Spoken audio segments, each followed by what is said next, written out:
Howdy. Put that thing back in its holster. We haven't gone anywhere. I don't understand. Check out the MichaelDukesShow.com for information on how to get access to the podcast. The Michael Dukes Show. I have 2 guns, one for each of you.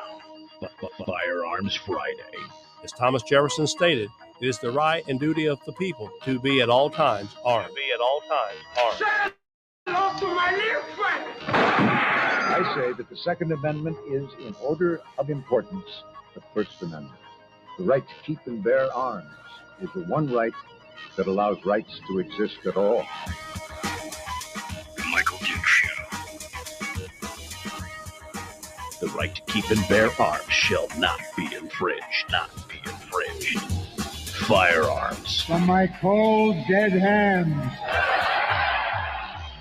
Friday. This is my rifle, this is my gun, this is for fighting, this is for fun. Firearms Friday. Oh, baby. Firearms Friday. Your chance to sound off on issues of a 2A nature right here on the Michael Dukes Show. Good morning and welcome to the program. It is that one day a week where we dedicate it to the Second Amendment, and we sit around and we chit-chat about all the good stuff that surrounds that. The reasoning, why, the details on the laws and the news stories and everything else. It's just another beautiful day. A beautiful day in paradise. Wow. I'm ready. It's...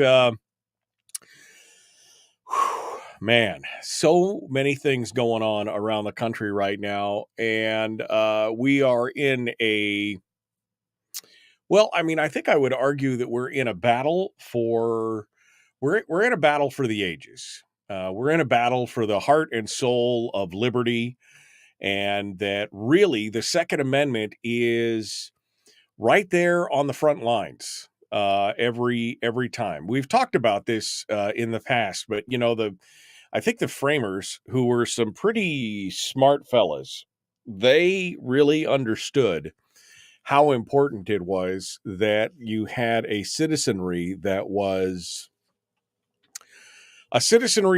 engaged and a citizenry that was able to protect themselves from from kind of the slings and arrows, the bureaucratic and despotic tendencies of bureaucrats and demagogues and all the people who, again, have suffered from the politician's disease forever, which is, of course, we know better than you how to ... Spend your money, raise your kids, live your lives, whatever it is. They somehow know better than you on that kind of stuff. And we're seeing that. We're seeing that play out today more than ever. That whole kind of ideal. And we've taken some ground. We've done pretty well over the last 20 years or so. It's we've made some changes. And I think it's safe to say that we're definitely on the offensive, and the momentum is in our court for now. But as in any war or battle, momentum can change sides, can go back and forth. Momentum can swing one way or the other. So we must strike while the iron's hot. We must continue to put pressure on as we are on the offensive, and we just continue to make the pushes that we can. And so hopefully hopefully we keep rolling. We keep things rolling in the direction that they need to be rolling. And we're going to talk a lot today about what's going on in the country in regards to the laws and the pushback. Of course, the biggest thing that's happened to us here in the last decade or so has been the New York Pistol and Rifle Association v. Brune decision, known as basically just the Brune decision in the U.S. Supreme Court.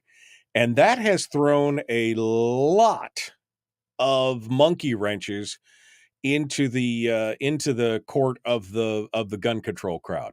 They have had a real hard time being able to justify a lot of their maneuvers and a lot of what they're doing from in light of the new decision from the Supreme Court. So they're still continuing. They're still trying. They're still trying to push back. They're still trying to hold back Americans, and it's it's a fascinating look at, again, kind of that bureaucracy in action. And we've had a lot of talks about this. We've had a lot of talks about how there is a bureaucratic problem, or I guess a problem in total with bureaucracies because of the very nature of the beast, what they really want to do. They have and somebody said tendency. I was just going to say they have a tendency to do something, and Brian in the chat room just said tendency. You mean like the sun rising in the east? Okay, you may be right. Maybe it's more than a tendency. Proclivity. They have bureaucracies want to grow. That is their nature. They want to grow. They want to, it starts with a justification for your job and what you're doing, because, you're not on an assembly line. You're not producing a widget. You're not producing some end product. And so to justify what you're doing, a lot of times you have to, continually try to expand your control to show that, oh, well, now you're justifying why you're there. I'm not just looking out for A, now I'm looking out for A and B. And in the next, couple of years, you're like, well, we've been working on that, but we got to show what we're doing. So now we'll add C to it. And so it's this mission creep of, an agency or an organization or some kind of department starts out with one thing. And then you look back 10 years later, and in some cases, it's almost unrecognizable what they were originally tasked with, because their reach and their authority and everything else has grown so wide that you're like, wow. I mean, just like, wow, how did they get involved in that? And you add to that the fact that we have now had multiple generations of Americans go through a public school system where at every opportunity, at every turn, the answer, regardless of what the question is, the answer becomes government. You have a problem here? Oh, well, you need to turn to the government. Oh, you have a question here? Oh, you need to turn to the government. Oh, you need to create or do something over here? Well, then you need to turn to the government to answer those questions. We've jokingly talked about that if the founding fathers were here today, they would be in a tavern talking a little treason. You know what I mean? I mean, it's kind of a tongue-in-cheek thing, little jokingly thing. But if you go back and look at what they, the causes and the starts and kind of the spark of what caused the revolution against Great Britain, you will see that it is because they were their rights were being impinged on, and there was more bureaucracy being pushed against them, and that what they were fighting against is a fraction of what we have today. It's a fraction of the interventionism that government was putting in people's lives at that point compared to what it is today. I mean, for God's sake, this week we had a conversation about video games and the fact that the government is getting involved in how people play video games, whether or not they can be trusted to spend their own money or manage their own children or do whatever else, because we have to be protected from ourselves, obviously, by government. I mean, there's no analog really to the days of the founders. I mean, I guess you could say, I don't even know. It'd be like the government trying to regulate a card game during revolutionary times. I mean, I just don't even, I can't even fathom the amount of government that we now have in our lives at every moment, in every day, that we are just blithely okay with. Well, if we didn't, then the civilization would stop. And it was like, really?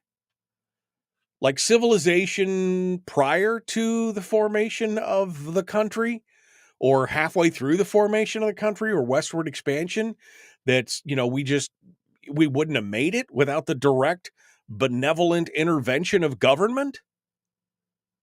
Really? Is that what you're saying? But see, it's almost a Pavlovian response at this point. That if you want something done, or there's some kind of challenge, then it's like everybody's looking to big government to do it. And conservatives, let me point some fingers at all of us who are more conservative, but especially some of the more conservative Republicans are out there who are just like, no, no, no, no, no, until it's something that they want. And then they're more than happy to have the government stand behind them and let the jackbooted thugs loose on people because they want to institute something that they believe in. I mean, this really used to be more of again, kind of a progressive liberal problem. But in the last 20 years, you've seen the rise of more and more of these Republicans that want to, everything from trying to coerce and to control what your children are doing on the internet, which, by the way, I thought that was your job, not the government's job. But you got prominent Republicans out there trying to restrict your kids' access to social media or the internet or whatever, to many other aspects of life. And I just got to ask the question, what happened to the smaller government people? Are we really just a tiny little blip on the radar anymore? Are we a super minority? Is that what we've become? I mean, I used to think that, we were kind of that, middle quiet majority that really didn't get too spun up about anything until things got real bad. And unfortunately, usually it's too late to make some of the changes once they actually do get, very slow to anger kind of thing, right? Or are we now just kind of a super majority because we have got again, the last couple, 3-4 generations especially, who have been put in public schools and told that the government is the answer to everything?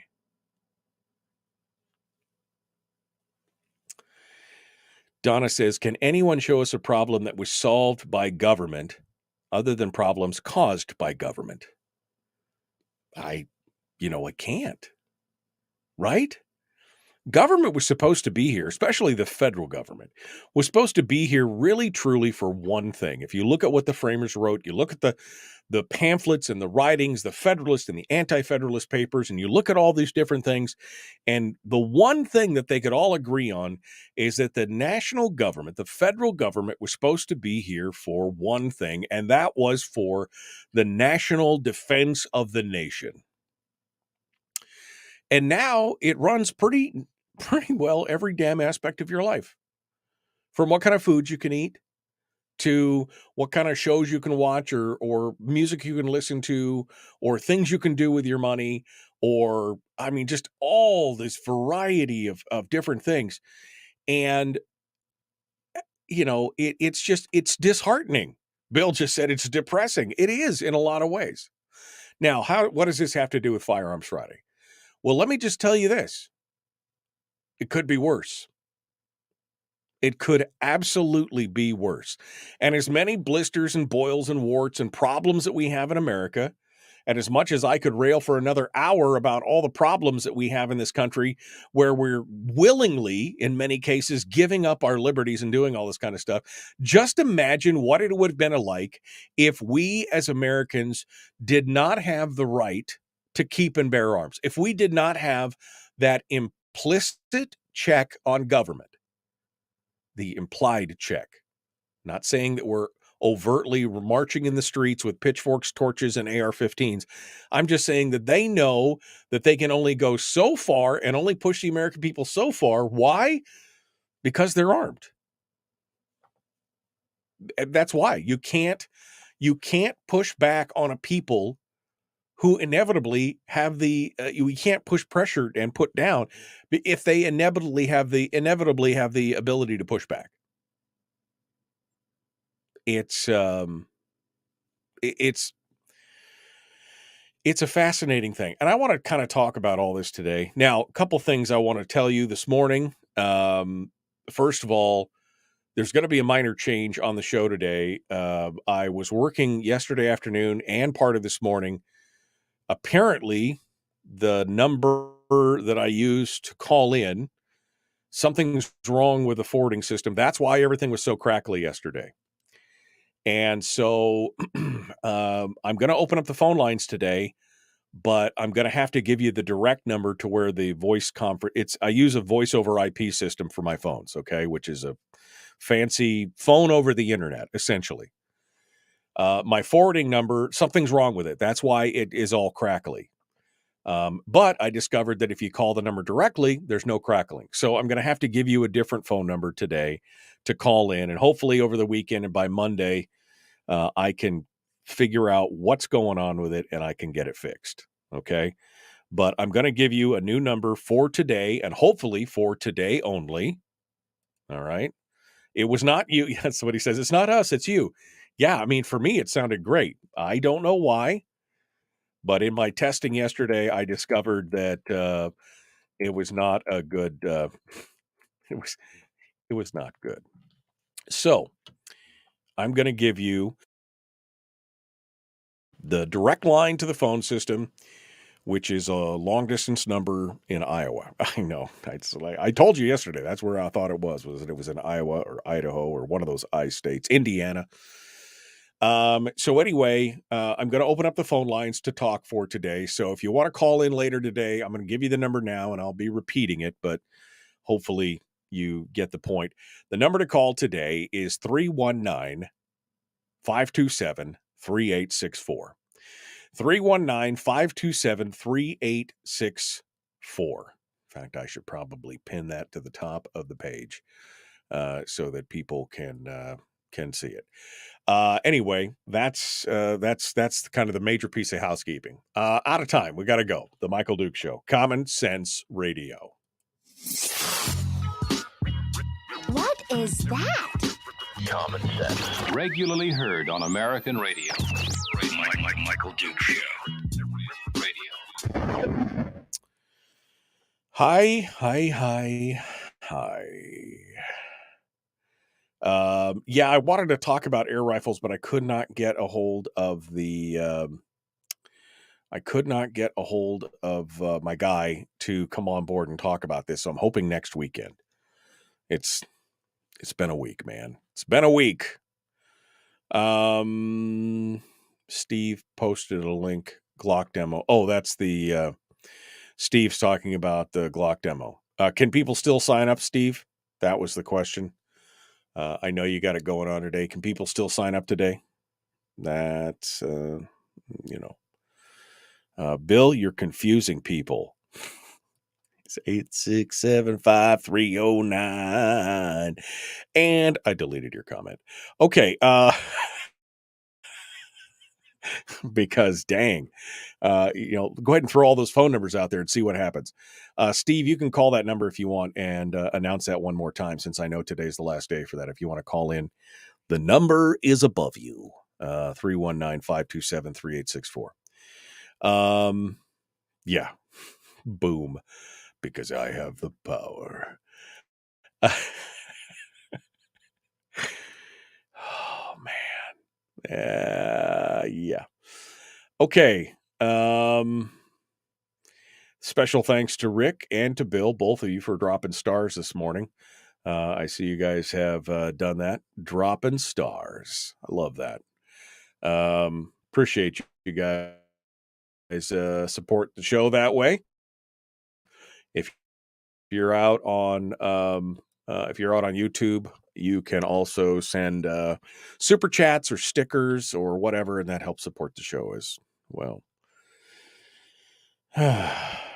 Just for that, you get a star.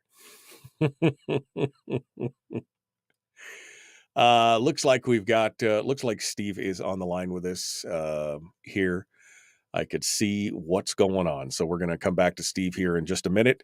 Shall we test it? Maybe we should test it during the break just to make sure, because I tested it and it sounded clean and clear to me after I made some changes, but let's see what Steve says.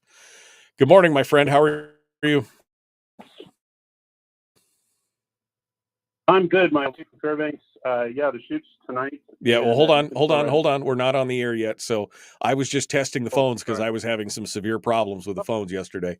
So we're just making sure that it's clear as day. All right, so hold the line. I'm going to put you back on hold. Steve's in Fairbanks, just in case you forgot already between now and then. Okay. We're gonna jump into this here in just a minute. We're about 90 seconds out or so.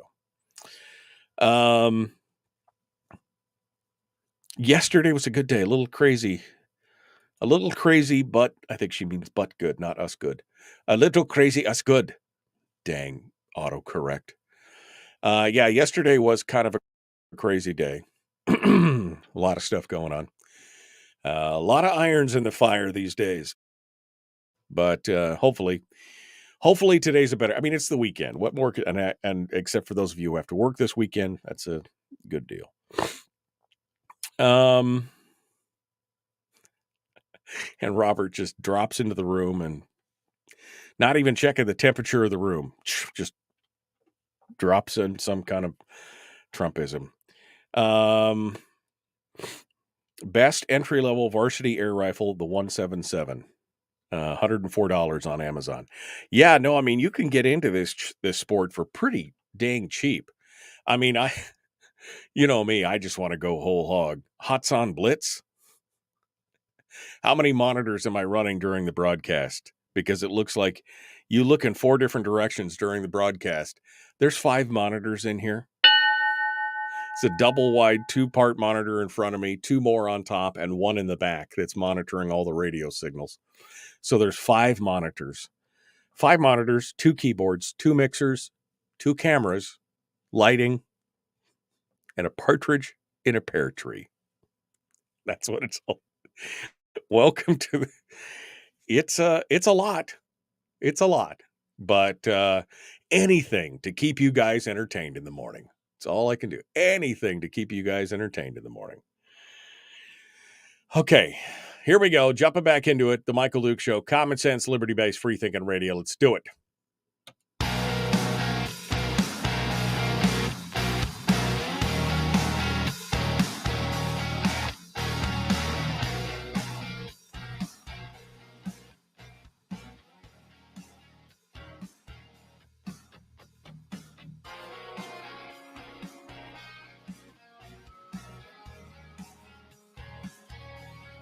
All right.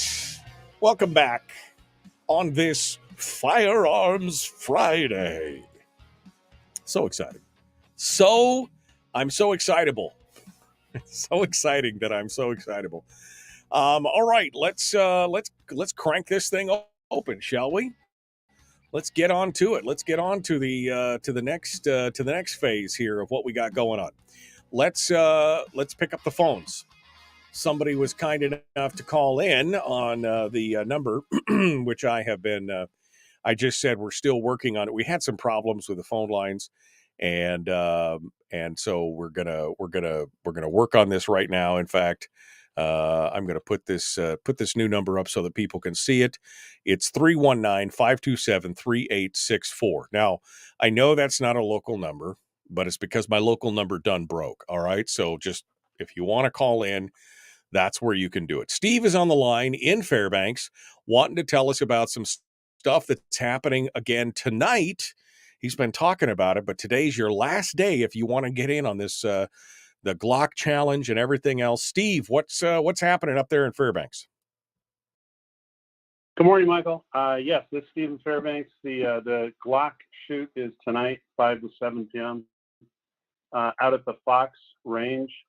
And we were holding we had yesterday as the deadline for the registration, but we're going to have some on-site registration stuff too. And I kind of feel the need to address something real quick. And the question would be, well, why Glock versus Right. everybody else who also great guns? Because here's the really simple answer. It's not because Glock is the greatest or anything. I'm not that fanboy at all. Here's the actual answer, because they would. Yeah, because nobody else did. I literally called HK, Big, and Colt, and Smith, and FN, and I just down the list, Walther, Beretta. Glock said yes. So they're sending people up from Georgia. They're in the air right now. And they're bringing a bunch of toys. So it'll be cool. Yeah, you can't complain. I mean, when you invite everybody and only one of them says, we'll come all the way to Alaska and bring all these guns and let you try it, you're like, okay, thank you. That's how it works. I mean, that's good stuff. From Georgia, too. Yeah. So there's, we've got, it's a long series of flights. So nice. Well, there you go. Yeah. So where do they go again to register for tonight? And you have another shoot as well? Remind me. Yes, thank you for that reminder. So they can either go to APOA, that's Alaska Peace Officer Association, online, apoaonline.org, or they can come to the Fox Range and fill it out there. The cost on it is $10. And then there's a statewide competition in August 19th. That's a Saturday. And you show up, again, same thing, apoaonline.org to register for that as well. The cost of that is $50. So the grand total there is $60 if you do both, unless you join APOA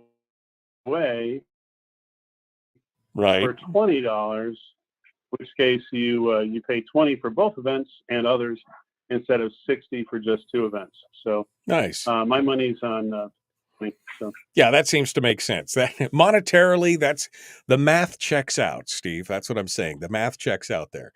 All right, so they go again. It'll be go ahead. You go to APOA online, all one word, apoaonline.org, or if you're going to the event tonight, go to the Fox Range.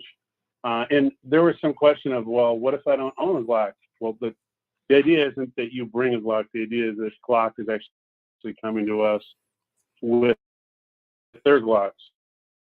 So, with a bunch of guns. Great, actually, because we only have so much of that. But. All right, so apoaonline.org and search up the Fairbanks events, and you'll be squared away.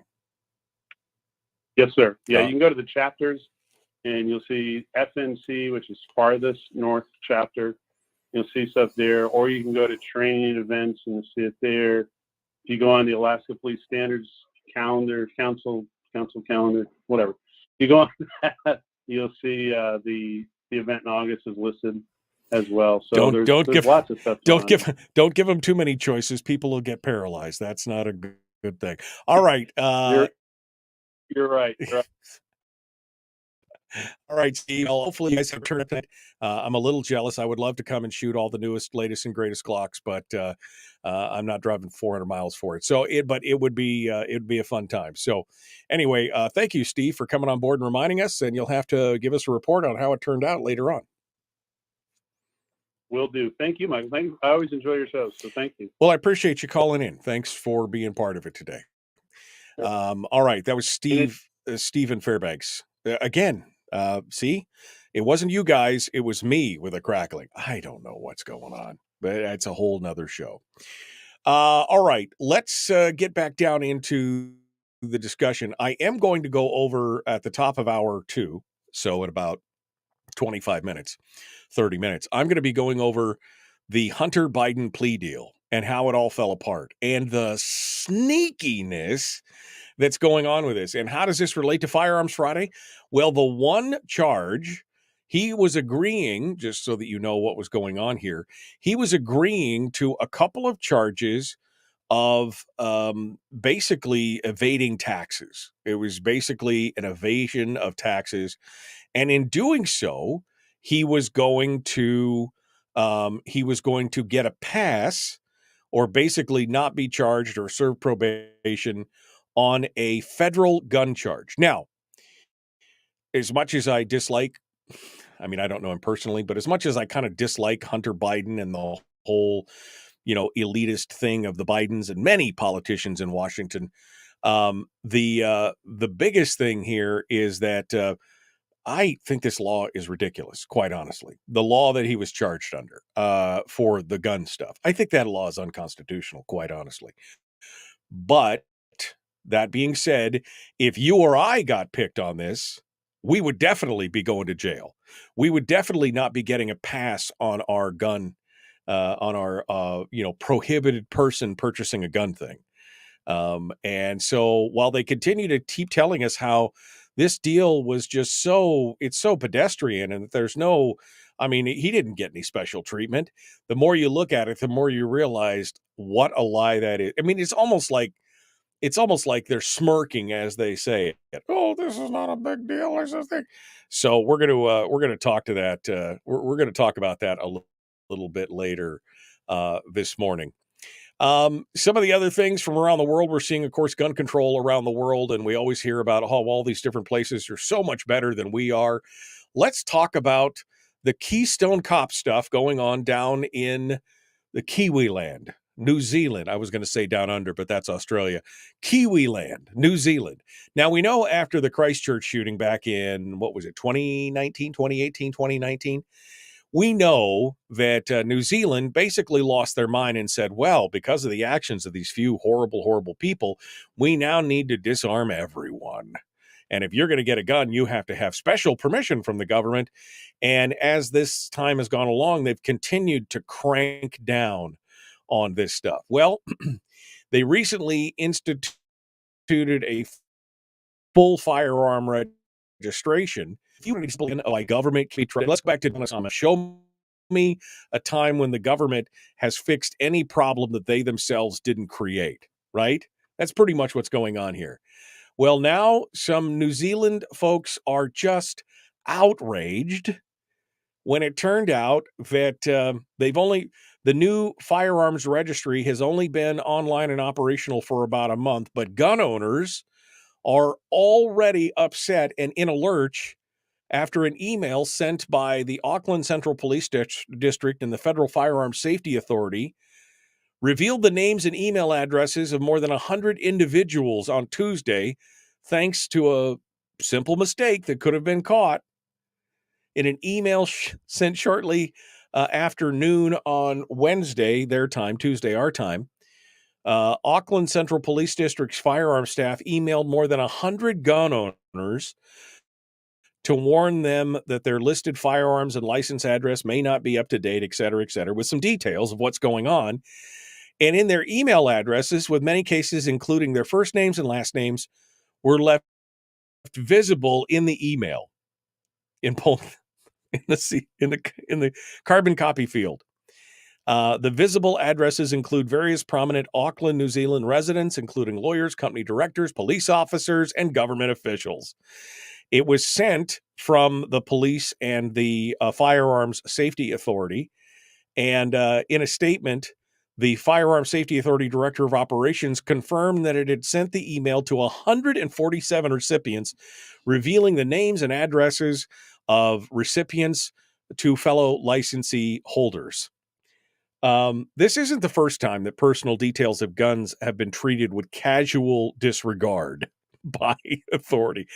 Last year, thousands of gun owners had their personal information stolen by burglars who broke into the former Auckland Police Central Police Station, which was no longer in use as a station, but still was used as a file repository where it contained thousands of files with details about lawful gun owners in the city. Those files were stolen. Do you think there might have been a reason why they broke into an empty police station to steal files? To find, I don't know, the names and addresses of everybody who had guns? You think that may have maybe the authorities would have maybe we should safeguard this information, but apparently not. And it's so frustrating. According to the one of the folks who is fighting back against this stuff. ACT firearms spokesperson says Nicole McKee, she is the basically a pro-gun group in New Zealand, said this error shows once again that police are incapable of keeping licensed firearm owners' information secure. This episode demonstrates once again that the full registration of firearms is a wasteful and dangerous exercise and should be repealed. It also shows that the administration of information about firearms and their licensed owners needs to be removed from New Zealand police and placed into the care of a truly independent and trusted firearms authority. They should, but don't worry, this is exactly, these are the people that we should be following, right? Because they've been doing such a bang up. I mean, look at all, I mean, the government's been really great about keeping all your private information safe, right? I mean, great job. Did I miss something? Of course we can trust them with all your most secret prized information. Nobody would use it for their own gain. Nobody would allow criminals or hackers to get into it. Of course they wouldn't do that. Trust us. We're from the government. We're here to help. The Michael Duke Show, Common Sense Radio.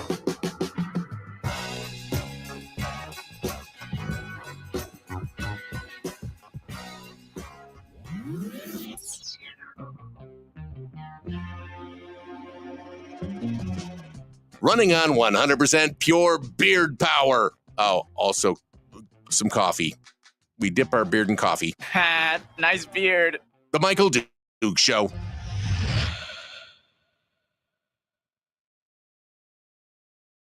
Okay. We're continuing on here. Continuing on. Callie just did the same thing, said Lisa and or Gary. Whoever that is, Lisa or Gary. And all right.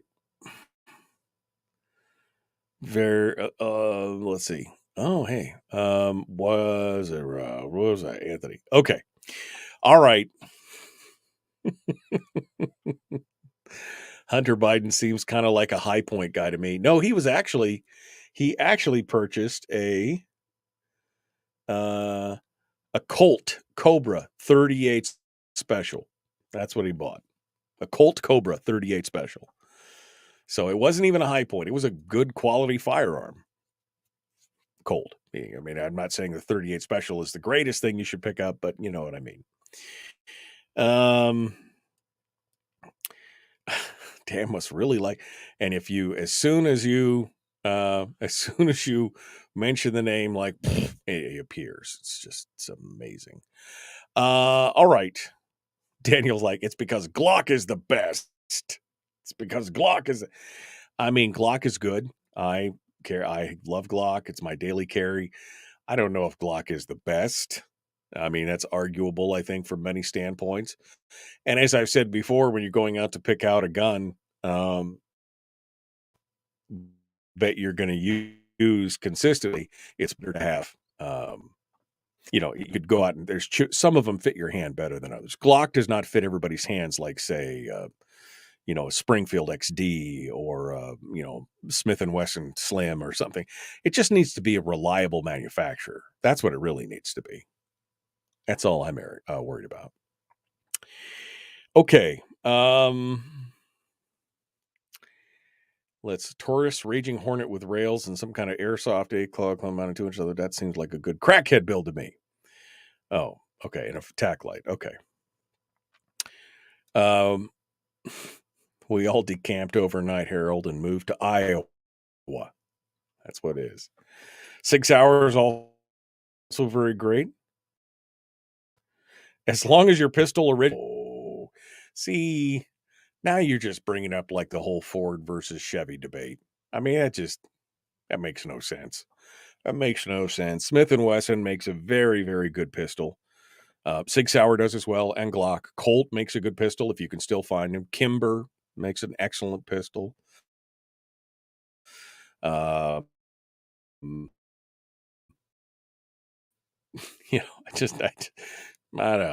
know. I mean, Taurus makes a good pistol these days. Has Taurus had some problems? Sure. But they were well done. Well done. audio is dragging. You may want to, well, I see my internet is starting to chug a little bit. Well, you may want to restart your connection just to see. Anthony said, let me see what your studio looks like for you tech heads. All right. Okay. You want a peek? This is a peek at what the studio looks like. Keep in mind that main screen is actually bifurcated when I do the show, that it's got a right hand and a left hand. So it's actually two monitors in one. So, and the one you can't see is in between the left upper monitor and the bottom monitor. There's another monitor on the wall behind there, which is not turned on in this picture. And that's also where the camera is and everything else. So cameras and everything and lights and dies, all that kind of stuff. Yep, all that stuff. So that's what it looks like in every morning as I'm sitting here trying to do the show. That's my job, and I'm sticking to it. So there you go. For those of you who wanted to see. I knew Daniel was just poking fun, but the comment is awesome. I'm being sarcastic, everyone. You can untighten your Velcro shoes and take your walkers out of sport mode.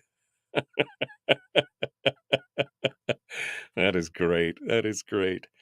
Yeah, no, you're one of those matrix operators.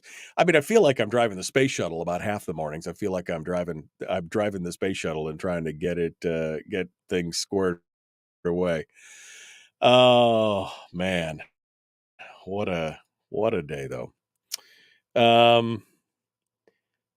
Did you shoot a Legion yet? No, I have not. I don't know what that is. Okay, we're 40 seconds out, ready to rejoin the radio, get things cracking and rolling. We're going to talk about that. What else we got here? Defensive gun shooting. Oh, yeah, we should talk about this. I'm just trying to figure out what we should talk about. We got a lot more coming, and then we're going to dive into the Hunter Biden plea deal on the top of the hour, and we'll go with that. All right, the Michael Duke Show continues. It is your home for common sense, liberty-based, free-thinking radio. Make sure you like and share. Make sure you check out the Common Sense Corps if you want to support the show. That's a way to do it. Phone lines are open with a new number for today. Here we go. Let's do it.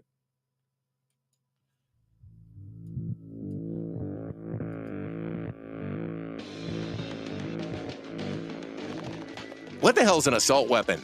You know, if we could just figure out how to get all of the murder guns and the attack guns and not keep selling those to people and just sell protection guns, I think that would be great and solve a lot of problems. Does this mean that if we hurt your feelings, you'd consider the Michael Dukes Show assault radio? Okay, we can live with that. Here's Michael Dukes. That would be me. That's right. No, all protection guns around here. No murder guns, no assault guns.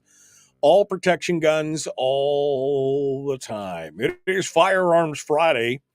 Your chance to sound off on issues of a 2A nature across the country and really around the world. We were just talking about the whole New Zealand thing, which again, I think just proves once more that you cannot trust government to solve your problems. And in fact, you can pretty much count on government to exacerbate all your problems in the long run. With that release of information about permit holders and gun owners and things like that. I mean, luckily, the only lucky thing about that whole thing is that the names were released to other gun owners. At least it wasn't released out into the public, which has happened in the country. I mean, we saw that happen a couple times when news media outlets were looking for databases in their communities about concealed carry holders. And sometimes police were actually accidentally leaking the names and addresses of concealed carry or permit holders in their home counties and states. And it was being published in the newspapers or on their websites or whatever. I mean, it's like a shopping list for a criminal. Let's just go here and see if we can get some guns kind of thing. It's insane.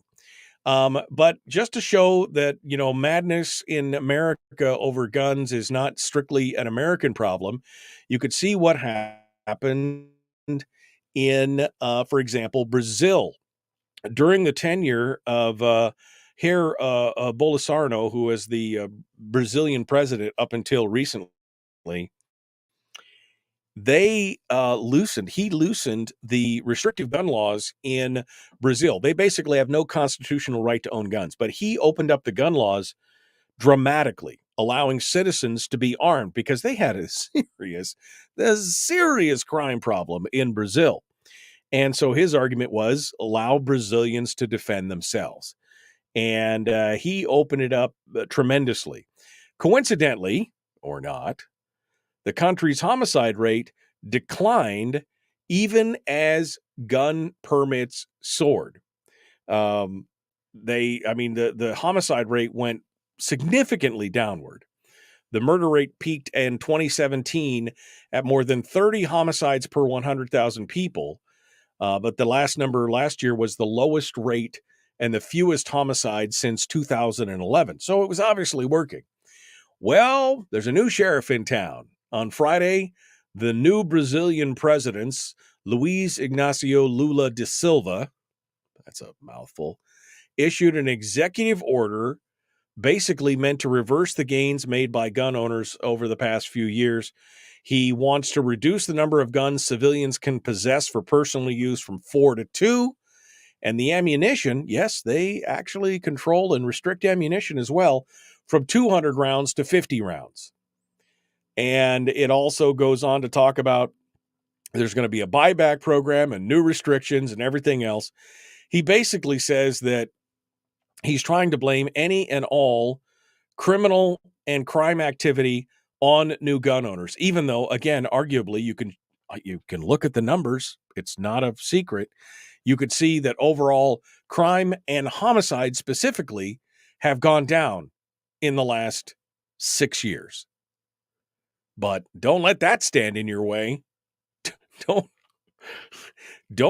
let that stand in your way. Cam Edwards writes about this from over at Bearing Arms. He says the U.S. gun control lobby would love to take a page from Lula's playbook and install these same restrictions here at home. That may be off the table for the moment, but if Democrats... that was a Freudian slip. If Democrats capture both the chambers of Congress and keep control of the White House next year, there'll be a major push to pack the Supreme Court full of anti-gun justices who will repeal the Heller decision in short order, allowing for Lula's restrictions and a host of others to be adopted at the federal, state, and local level. I don't know if that's quite as possible as Cam says it is, as fast, but I mean, this is a continuing, ongoing battle, folks. He said, we're already seeing a preview of this in Massachusetts, where HD 4420 would turn thousands of law-abiding gun owners into felons overnight. And if the prohibitionists get their way, next year the courts will be no impediment to their infringements on our fundamental right to keep and bear arms. But again, we keep looking at all these other places where people have, cracked down and created these utopian gun societies that those on the left would really like to see here in America. And we see that it's not quite working out the way that they intended. Right? I mean, we see what's going on in Australia. There's still gun violence. There's still been shootings, still been problems. In England, where they restricted the use, where you basically can't hardly own a gun unless you're a farmer and it's a shotgun and it's registered by the state. Don't you dare use it, by the way, for self-defense, because if you do that, then you could be prosecuted. Even if you're defending yourself against people who are attacking you with your own shotgun in your own home, you could be prosecuted and put in prison for it. But even over there, they saw an explosion of violent crimes and assaults, a lot of them being done with things like screwdrivers and knives. So even though the firearm wasn't there, the criminal activity still continued. They saw their violent crime rate was much higher than the United States. I mean, they keep saying, oh, America's got so much gun crime and everything, which is true. But when you look at, they disarmed all the British populace, and what happens? The criminals run amok. They had a much higher violent crime rate than we did. And the violent crime and assault rates with, again, things like, bats and cricket bats and knives and screwdrivers and butcher, everything. But don't worry, it'll be fine. Don't worry, it'll all be fine. And so we keep looking to other places to say, we should do it like they do it. Yeah, except for it's not really working out for them. That's part of the problem. All right, we got time for one more call. I see a call just popped in here. Let's see what you guys have to say.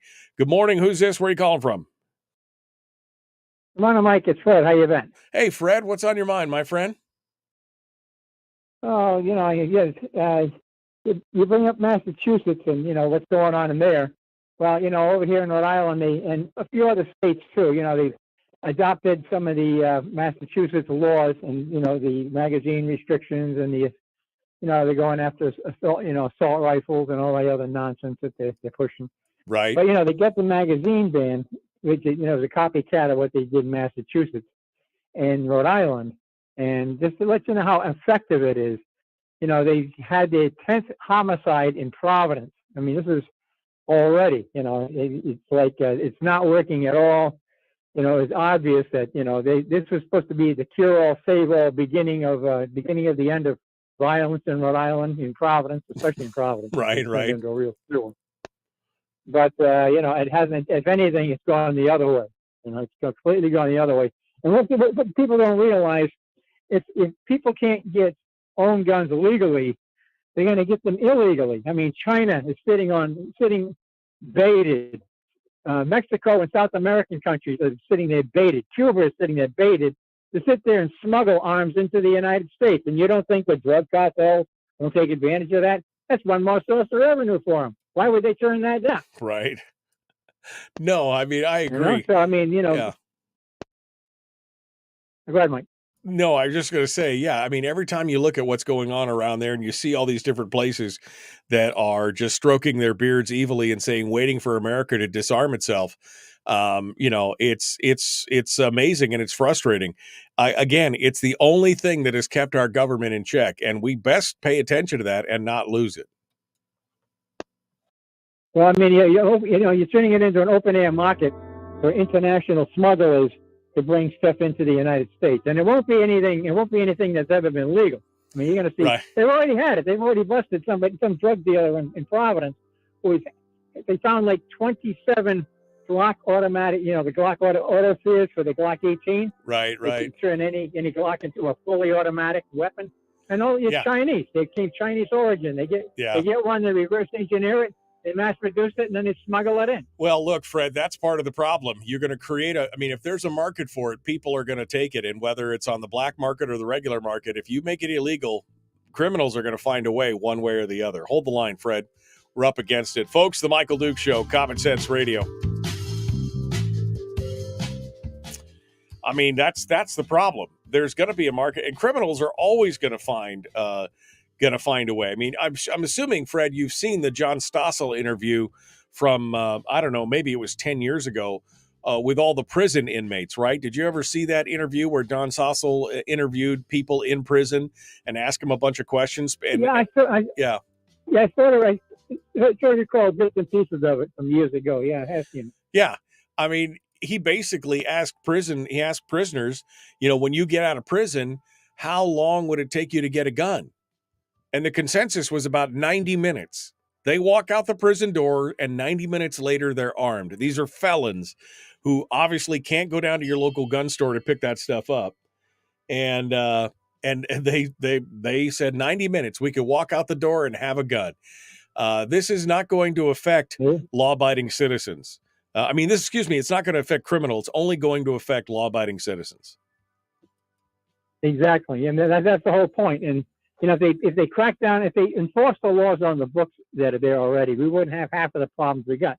But instead of that, they come up with this new nonsense, and they're avoiding the real fix. The real fix is enforce the laws and persecute the criminals. Prosecute the criminals and put them away. Serious sentencing. But they're not going to do that because they're politically going to offend somebody.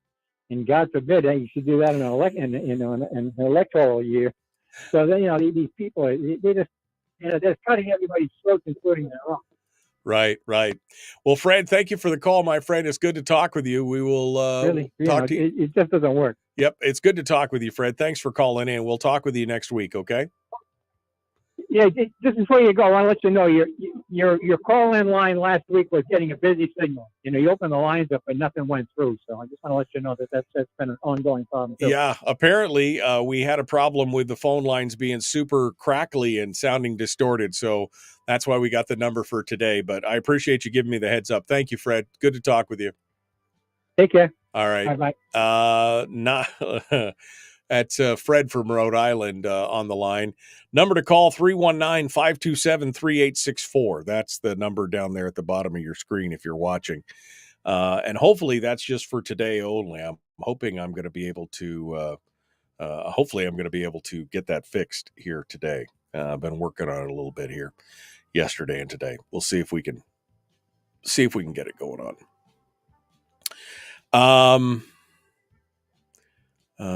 Let's see. Yeah, exactly. I don't know exactly what everybody's talking about. All right. Rick is, remember that in the British system, you are a subject and not a citizen, says Brian. Yeah, that's you're true. It's one of the main factors in the foundation of the nation is that we are citizens, and it is a government of the citizens, of the people, by the people, for the people. We are not subject to any king or queen or monarch of any size.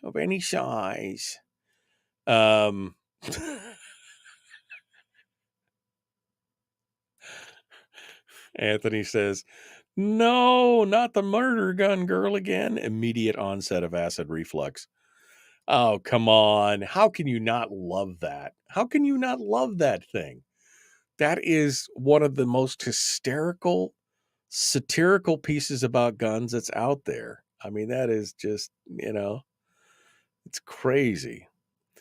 All right. Good morning. And they will always have guns. How else will they get what they want? Or what they need? Yeah. I mean, that's the thing. Criminals, by the very definition, break the law. So if you create one more law, what's that going to do for them? Right? What's that going to do for them? One more law, is it going to slow them down? No, probably not. Probably not. It's the best. The murder guns, always a laugh. That and the Tucker Carlson one, and this, it could always be the Biden one. Put a pistol on a brace, it turns into a gun. Makes it more, you can have a higher caliber weapon, a higher caliber bullet coming out of that gun. It's essentially turning it into a short barrel rifle, which has been a weapon of choice by a number of mass shooters. Put a thing on a gun, it turns it into a gun, and then it makes it shoot a higher caliber bullet, and then just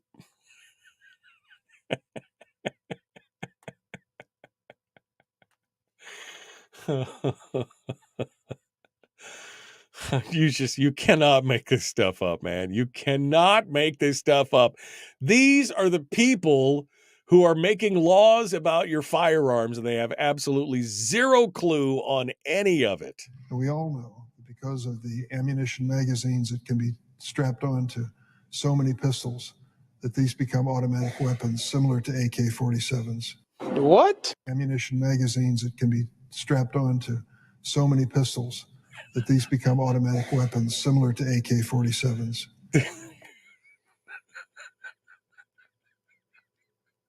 I mean, you just get the what? They just strap on those magazines and they immediately become AK-47s. That's all you got to do, man. Strap on the magazines. All right. Sorry. Sometimes I just can't. I just can't. What is wrong with people, right? Sanity. All right. We got to go. Hour 2 is dead ahead. The Michael Duke Show. common sense, liberty-based, free-thinking gun radio. It is Firearms Friday.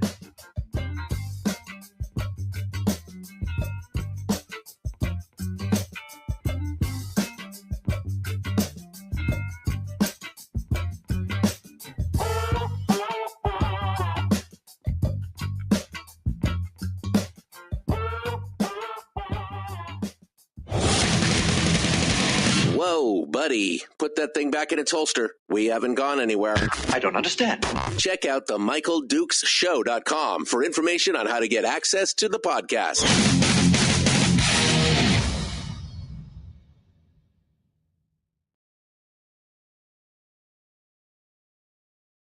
The Michael Dukes Show. I have 2 guns, one for each of you. Firearms Friday. As Thomas Jefferson stated, it is the right and duty of the people to be at all times armed. Say hello to my little friend. I say that the Second Amendment is, in order of importance, the First Amendment. The right to keep and bear arms is the one right that allows rights to exist at all. The Michael Dukes Show. The right to keep and bear arms shall not be infringed. Firearms From my cold, dead hands. Friday. Take my rifle, this is my gun. This is for fighting, this is for fun. Firearms Friday. Yeah, Firearms Friday, baby. Your chance to sound off on issues of a 2A nature. That's right. The Second Amendment, 2As, you know what I mean. Gun stuff, firearms, laws, discussions, so many things. Today we've been talking about government trust. Today we've been talking about how we can trust our government, right? I mean, that's what they want us to believe. Things that are going on in other countries that they keep saying, oh, we need to be more like Australia. We need to be more like New Zealand. We need to be more like Britain because they have such a sterling track record of taking care of so many things out there. Because, of course, they'll look out for you, the American citizen. This whole unique. I had to laugh. I'm watching Jack Ryan. Who's watching Jack Ryan out there? Anybody? Jack Ryan, one of my favorite characters, one of my favorite fictional characters, Tom Clancy. And he's been tried several times. You know, we got the movies, we got, Harrison Ford has played him and Alec Baldwin and Chris Pine and everything else. But I will say that probably one of my favorite examples of him is John Krakowski, who's playing Jack Ryan right now on the Amazon Prime series. I think it's really damn good, but I had to chuckle because, just to show you how much of a Boy Scout Jack Ryan is. And they call him that throughout the whole. In fact, at one point he becomes president of the United States in the books, and his code name is Boy Scout. Okay, because that's what he is. He goes on to say, "Look, this office," and he's talking about the CIA. The number one priority should be to not serve itself, but to serve the American people. That is the function of government. And I'm like, I love you, man, but seriously. Does anybody really believe that anymore? Does anybody really believe that this is about serving the American people and protecting the American people? We've got politicians in there that have absolutely no clue on, firearms, how they work, what they're about, anything else. They just know that they somehow know better than you how to run the world, but especially your life as well. And I mean, we've got the plethora. I've played these before, but I'm going to play them again because, again, you want just like the greatest hits on what it's like for politicians who are making laws about guns, who are pushing laws about guns and writing laws about guns. You want to know what they know about firearms? Most of it could fit in a thimble, and then you throw the thimble away, right? I mean, here's the president. Put a pistol on a brace, it turns into a gun. Makes it more, you can have a higher caliber weapon, a higher caliber bullet coming out of that gun. It's essentially turned it into a short barrel rifle, which has been a weapon of choice by a number of mass shooters. Okay, so first of all, I mean, we should go backwards here. Mass shooters don't use short barrel rifles. I mean, that's just generally speaking, the majority of mass shooters, the majority of shooting in general is done with handguns, which they promise they're not coming after. But somehow by putting on a pistol brace, you're magically turning your gun. First of all, you're turning it into a gun. right? That's what he said first. Put a pistol on a brace, it turns into a gun. I mean, I thought a pistol on a brace. I thought a pistol was already a gun. But anyway, that it shoots a larger caliber bullet. I mean, you cannot make this stupid stuff up, right? Then you got people like Dick Durbin. We all know that because of the ammunition magazines that can be strapped onto so many pistols, that these become automatic weapons similar to AK-47s. What? Ammunition magazines that can be strapped onto so many pistols that these become automatic weapons similar to AK-47s. Yeah, I mean, you just strap a magazine. You don't plug it in. You don't put it in the port. You don't do it. You just strap it on the pistol, and it immediately becomes an automatic weapon like an AK-47. These are the people who are writing the laws that we, the American people, are having to abide by. My favorite interaction, though, and this is like 15 years old, but my favorite interaction is back when Tucker Carlson was on, I think it was MSNBC, and interviewing Carolyn McCarthy, one of the original authors of the assault weapon ban. In February, you introduced the Assault Weapons Ban and Law Enforcement Protection Act of 2007. It would regulate semi-automatic assault weapons, including weapons that have pistol grips, a forward grip, and something called a barrel shroud. Weapons with a barrel shroud would be regulated. What's a barrel shroud, and why should we regulate it? I think the more important thing is that it also would have had banned the large capacity clips that Colin Ferguson had used, and also the killer. Okay. But I read the legislation. I'm sorry, I read the legislation, and it said that it would regulate barrel shrouds. What's a barrel shroud, and why should we regulate that? The guns that were chosen back in those days were basically the guns that most gangs and criminals were using to kill our police officers. No, I'm not saying it was the best bill, but that was the best bill they could get out at that particular time. I actually don't know what a barrel shroud is. I believe it's a shoulder thing that goes up. I actually don't know what a barrel shroud is. I believe it's the shoulder. But again, no, most gangs were not using rifles. Again, pistols. Remember, folks, this is incrementalism. This is incrementalism, right? They want to go after the rifles first, and it's the evil, black, scary-looking rifles first. Then they'll go after the rest of the rifles, and then they'll go after the handguns because, as we know, the vast majority of homicides and gun crimes are committed with pistols. But they keep telling us that, no, handguns, that's not on our radar at all. We are not after you. We're not coming at... We are not coming after you to, you can have your guns and your doctor and you can keep, wait a minute. But that's what they're saying, right? All the time, but she doesn't even know what's a barrel shroud. It's the shoulder thing that goes up, right? What you just said is one of the most insanely idiotic things I have ever heard. At no point in your rambling, incoherent response were you even close to anything that could be considered a rational thought. Everyone in this room is now dumber for having listened to it. God have mercy on your soul.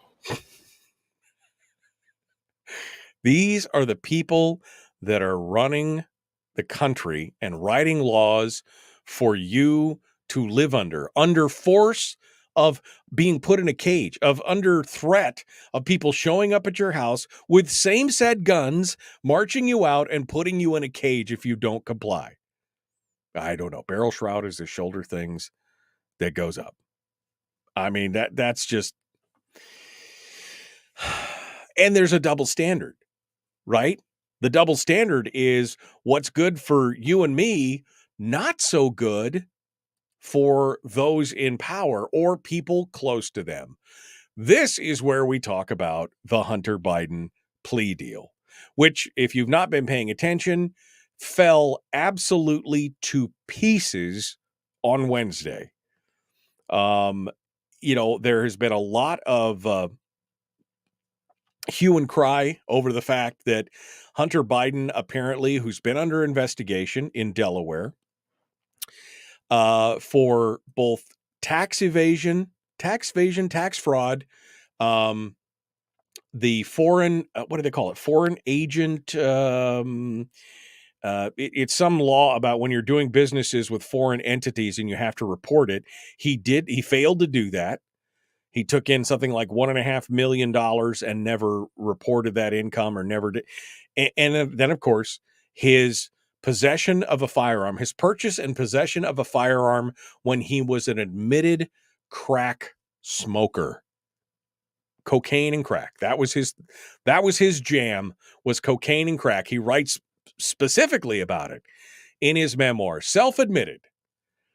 And then, of course, we hear about this deal that's coming down that somehow he's going to plead guilty to some of the tax offenses, and really kind of the more minor part of the tax offenses with literally no jail time. And he's going to be forgiven on the gun charge. Now, when people heard this, they're like, "Oh, what?" Because you just don't dodge the bullet on that, right? The federal government, they get you on a gun charge, pretty much you're toast at that point, right? So we're automatically thinking of, well, it's the president's son. He's getting some kind of sweetheart deal. They say, of course, no, it's not going to happen. You have to understand he was an addict and it was not his fault and blah, blah, blah. Then we get two whistleblowers from the IRS who stand up in front of Congress and testify that this investigation in Delaware, although the DOJ had been saying, oh, it's completely independent, blah, blah, blah, blah, blah, turns out, no, the DOJ has been behind the scenes pulling the strings of this Delaware prosecuting attorney and basically tying his hands on what he could and could not do. Couldn't investigate, couldn't have a warrant served on the president's residence, couldn't have all this other kind of stuff because the optics of that might look bad and blah, blah, blah, blah, blah. Then on Wednesday, they all show up at the court hearing, and the judge, U.S. District Court Judge Mary Ellen Norica, says, whoa, guys, this seems unusual. It's not standard. It's not normally what I see.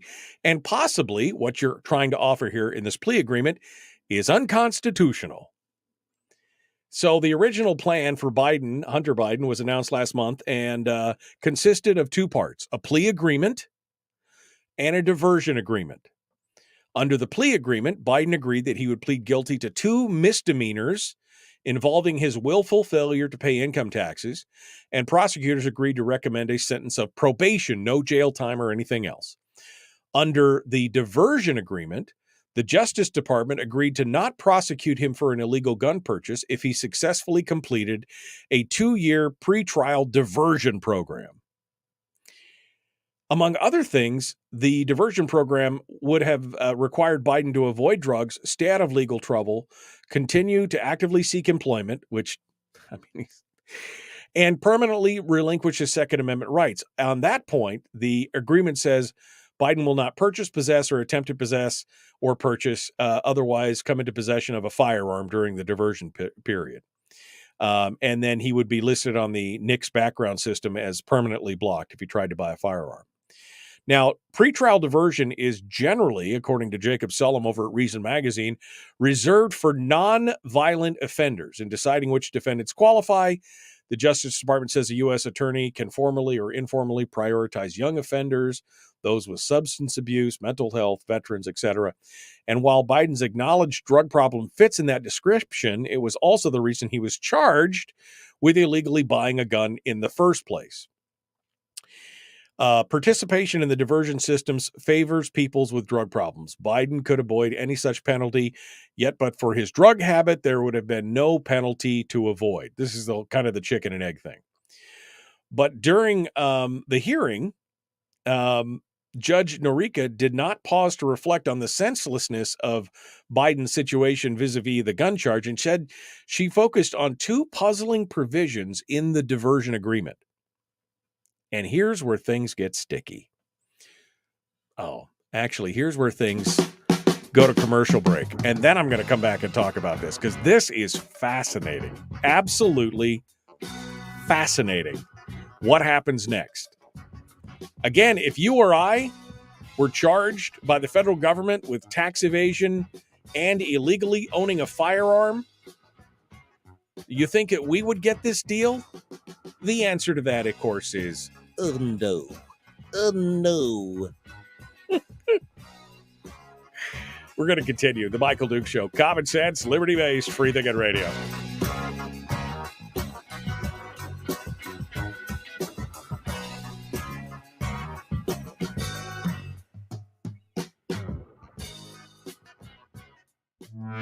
broadcasting live through a series of tubes. Allowing all of these entities to provide streaming stuff going on the internet. Well, it's kind of hard to explain. Sorry. Streaming live every weekday morning on Facebook Live and MichaelDukesShow.com. Okay. I mean, what is going on? Oh, we didn't even get into the whole people pushing back against Bruen thing. Did you hear what's happening in New Jersey? New Jersey, of course, wanting to fight back on the Bruen decision, has decided they finally created their concealed carry permit requirements now post Bruen, right? They're gonna make this happen.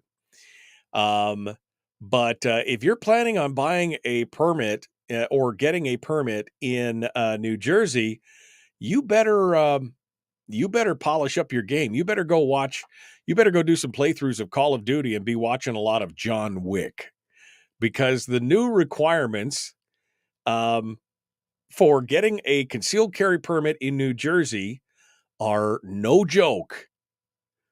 The New Jersey State Police have chartered a program for those seeking a real challenge. The state has decided to implement a training program requirement to get a permit to carry. The Association of New Jersey Rifle and Pistol Clubs just asked to have have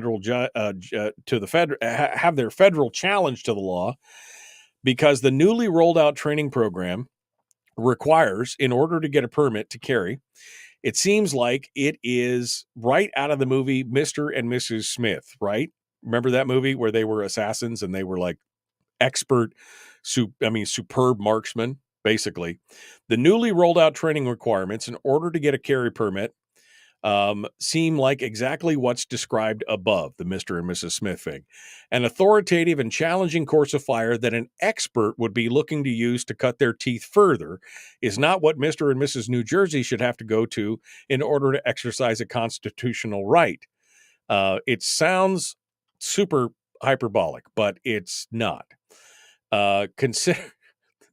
Considering what an explanation of what the training requirements is for nearly all current and future permit holders, the attorney who's involved with this refers to the training as New Jersey's John Wick carry training mandate. A new and much more difficult level of shooting proficiency is now required for citizens in New Jersey who wish to obtain a permit to carry a handgun or continue their permit. The new requirements demand timed firing from concealed holsters, kneeling position shooting, and accurately shooting at 25 yards are all also incorporated in the 25-yard shooting with a pistol. That's some serious shooting, folks. 25, that's 75 feet away. Probably twice the length of your house, for most of you. Close to, 75 feet away. There's no exceptions for physically handicapped people. The new requirements are basically the same requirements utilized for retired police officers to get their New Jersey handgun carry card. That means any citizen who wishes to exercise their Second Amendment rights, even for the first time, must now have the same skill level of proficiency as a veteran law enforcement officer who's trained and qualified with firearms for years. And, of course, they don't mention here what the cost of this course is, but I guarantee you, it ain't cheap. It ain't cheap to take a course like that, to go through a testing phase like that. But that's what's going on in New Jersey. That's it, you better be John Wick when it shows up. Absolutely shows up. If he is forgiven of the gun charge, says Gary, I would never check anyone who I sell a firearm to. That's the whole point, was that he was going to be forgiven of this gun charge. Anyway, it's going to be interesting. Is the course free, says Brian? No, it's not free. The only mention that they make of it, I think that they say it those fees quadrupled the price of the permit to carry. And the state also implemented a raise that's more than 10 times more for permits to purchase a handgun. quadrupled the cost. Quadrupled. 4 times for those of you. Quadrupled. That's constitutional, I'm sure. I'm sure that that's constitutional no matter what you say. It's got to be. All right, here we go. The Michael Duke Show.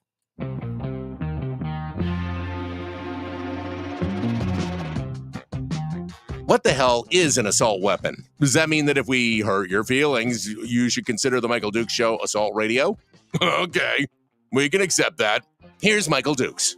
Kind of a dick, but somewhat funny. Somewhat funny. I mean, kind of funny. We're back. The Michael Duke Show, Common Sense Radio. We're talking about Hunter Biden's plea deal, but we got a line on hold. Brian is calling from out on the fish hook. Hello, my friend. What's on your mind? Wow, you knew who it was. How are things in Iowa? I know. It's. I have my eyes on everything, my friend. No, what's going on? Hey, I had a kind of interesting interaction with a guy out of Fairbanks. He's a contractor I've been working with for a couple of years. Great guy, does his job, doesn't whine. But we're on a phone call, like a Zoom meeting, just he and I, and he says, "Brian, you're costing me money." Now, I've heard this before, right? Subcontractors always complain about that. This is a first for him. I said, "Oh, how do you figure?" And then he says, "Firearms Friday." That completely threw me off the game. And I said, "Huh?" He goes, "Yeah, my wife and I were listening to the podcast coming back from Valdez or somewhere." And he says, and this is when I had called in and talked about stowage of guns in cars. Right. And he goes, hey, I know that guy. His wife looks at him and says, "You need to make that happen." And so now he's out $700 for gun safes in his car. And it's all your fault. It is my fault. So I continually cost him money day after day after day, apparently. But hopefully I'm making him a lot of money too. Yeah, that's interesting. So, anyway, I just have. Yeah, no, it's interesting that you mentioned that the podcast thing. That's the 3rd or 4th time in the last couple of weeks where somebody has mentioned somebody who listens to the show, but they don't listen on the radio. They listen after the fact on the podcast. And, I did not realize when I first started podcasting the show, what kind of reach it would get, that there's all kinds of people out there listening all the time. So it's great to see that it's having an impact. And yes, jokingly, even though you cost him money, obviously you provided some good information, and that's why I love Firearms Friday, because we got people from all over and callers calling in with information and things like that about, gun safes in cars and things like that. I mean, that's brilliant. I love that. I love the fact that we are making a difference right here in the state. Yep. Well, enjoy your day. Enjoy your weekend. Looks like it's going to be a nice one. I hope so, my friend. We deserve it. Summer is finally here for the last month or so. Thank you, my friend, for calling in and joining us. I appreciate that. Brian calling in from The Hook out here in Wasilla Fish Hook. All right. So we were talking about Hunter Biden before we went to break, and here's where we get into the sticky wicket. She basically got into some things because he said they basically tried to do an end run around the normal plea agreement deal. Normally, all the details are in the plea side of the agreement, and the diversion is simply just for the diversion side, for the diversionary program that you have to be put in. Interestingly enough, there were 2 puzzling provisions in the diversion agreement. And again, I'm reading from Jacob Sullum's article over at reason.com, which I will post up in the chat room, where he chronicles how this plea deal with Hunter Biden and the gun thing fell apart. In the document says, the diversion agreement says, if the United States believes that a knowing material breach of this agreement has occurred, it may seek a determination by the United States District Judge for the District of Delaware for the responsibility for the supervision of this agreement. Basically, it means Judge Norica would determine whether Hunter Biden is in fact violating the agreement. And if Norica agreed with the Justice Department, prosecutors could decide to pursue the gun charge. But typically, it would be the Justice Department that would independently verify any breach and bring charges. But here's what Biden's team was trying to do. They were trying to take that authority away from the Department of Justice and give it to the judge because they are concerned about a quote-unquote abuse of authority if Donald Trump is reelected. And that he would then use the Department of Justice to pursue Hunter Biden in this matter. So that was kind of a weird thing. She thought that provision raised separation of powers issues, requiring her to perform a prosecutorial function, which I would agree. That is obviously very much raises the unconstitutional part of it. Here's the second thing, though. And I know this doesn't necessarily have anything to do directly with firearms, but since this whole thing is built around this firearms charge, this whole diversionary plea, this whole diversionary agreement is based on that. Here's what else they buried down in this. Norica also questioned language in the diversion agreement that shields Hunter Biden from future prosecution from certain crimes. The document says, the United States agrees not to criminally prosecute Hunter Biden outside the terms of this agreement for any federal crimes encompassed by the statement of facts regarding his tax offenses and his illegal gun purchase. Now, the judge thought it was odd to include such a promise in a diversion agreement, which, according to both sets of lawyers, did not require her approval, rather than the plea agreement, which does require her approval. See what's going on here? The judge said she couldn't find any other example of a diversion agreement so broad that it shielded the defendant from charges in a different case. The prosecutor also told the judge he was unaware of any such precedent. She objected, the judge objected to the apparent expectation that she would rubber stamp the seemingly novel agreement, which is groundbreaking. Not novel, it's no other, but this is just a regular plea deal, right?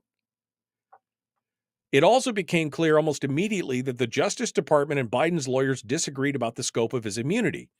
The prosecutor said the agreement meant they couldn't charge Biden with more serious crimes related to his 2017-2018 taxes, and they wouldn't charge him with crimes related to the gun mentioned in the diversion agreement.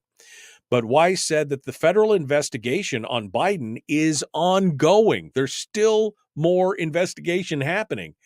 And when the judge alluded to the allegations that Biden had violated the Foreign Agents Restriction Act, which of course talks about the income he received as a board member of the Ukrainian company Burisma, Weiss said the agreement would not preclude prosecution under that statute.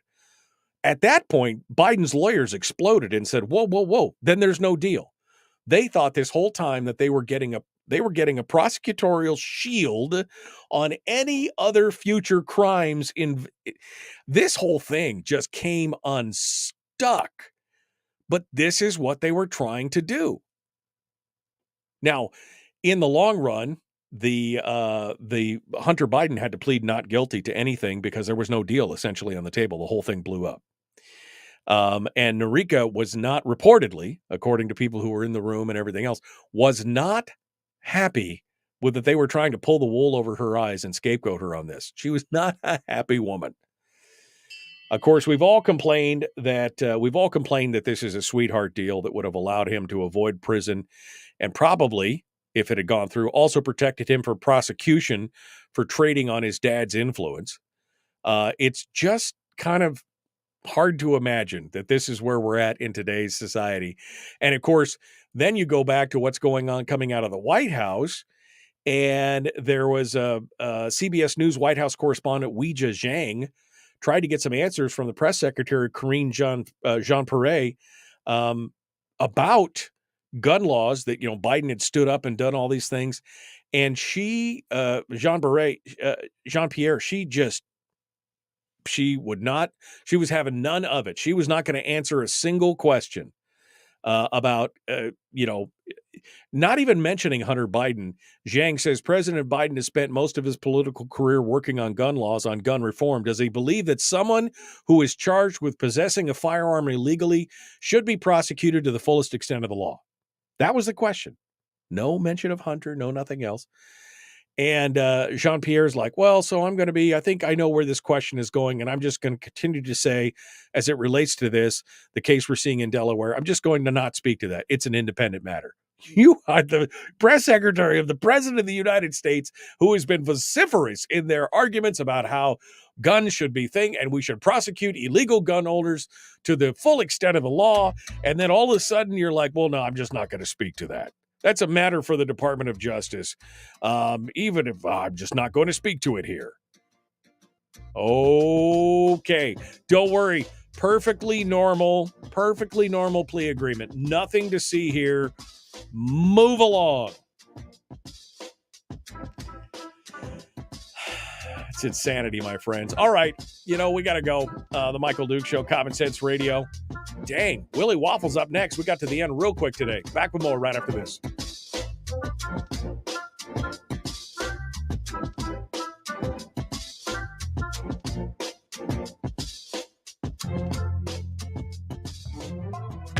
Streaming live every weekday morning on Facebook Live and MichaelDukesShow.com.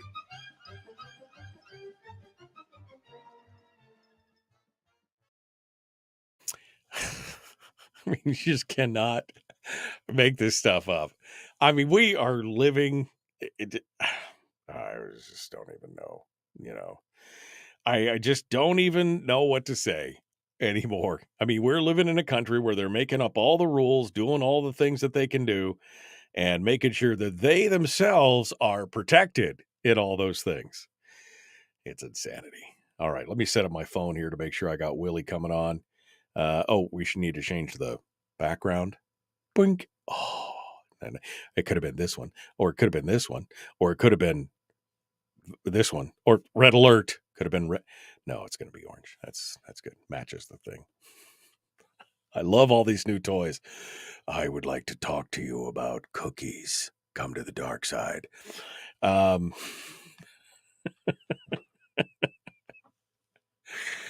Oh, there were so many other stories too today that we just didn't get to. Good morning, Andy. Alaska Andy showing up. Sleight of hand, no precedent for this type of agreement. Love that she read it and thought it through. Yeah, I mean, I'm really impressed that the judge actually looked at this and said, whoa. Because this would have eventually come out, and at that point, it would have been like almost too late, right?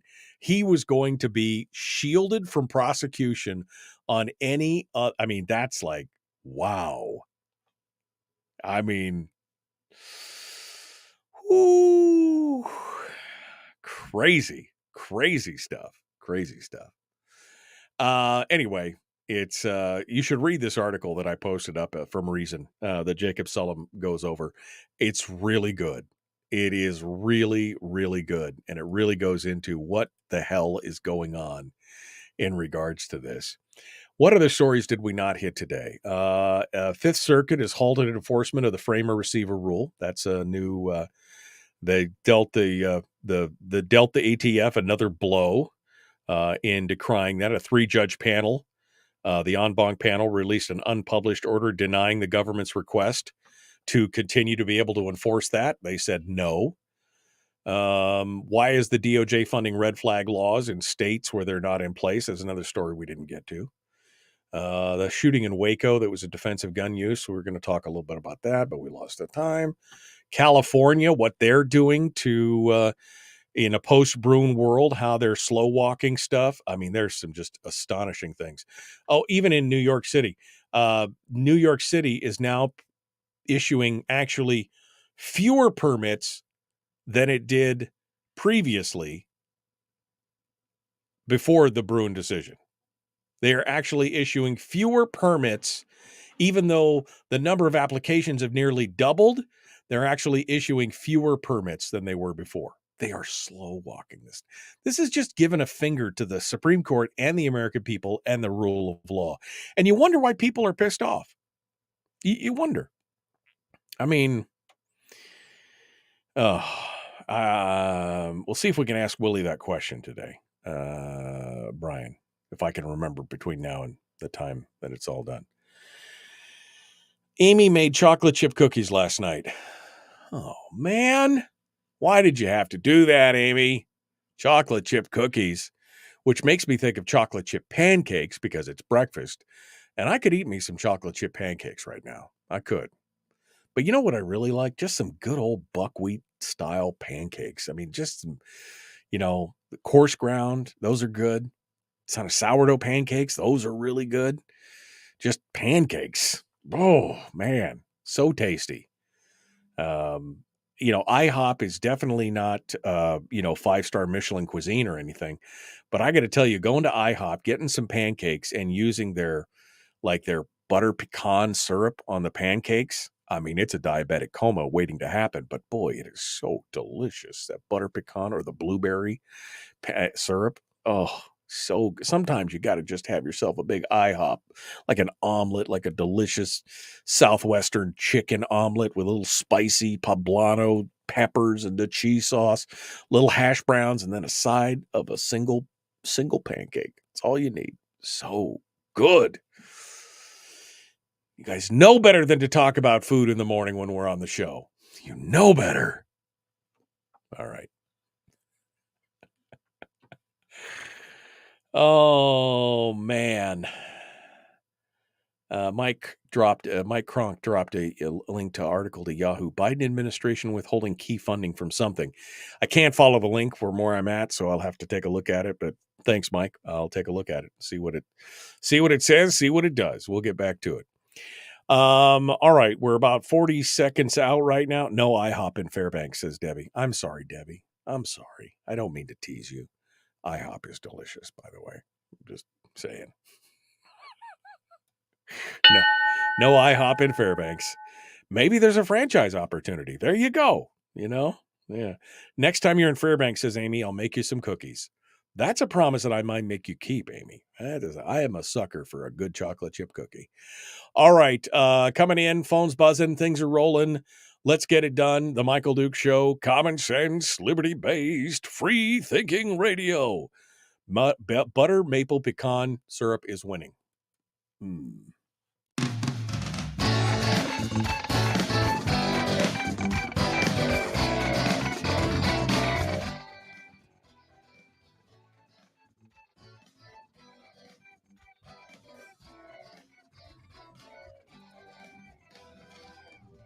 All right.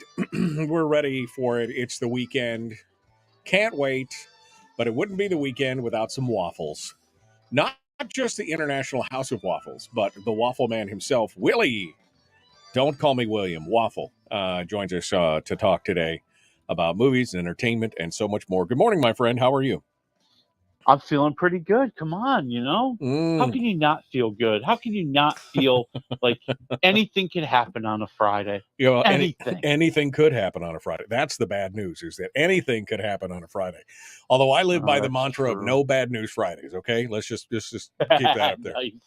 All right, well, let's get started here. We'll talk about some of the interesting stuff out there that's happening in Hollywood and more. You've got some interesting stories. The Emmys. All these award shows seem to be taking it in the tailpipe. So what's going on with the Emmys? Late last night, it got out that the Emmys have informed all of the vendors, we're not going to be doing this show in September. Oh, yes, because of the writers' strike and the actors' strike, and the fact that somebody's got to write the show and somebody's got to show up to the show, and neither of those things are going to happen.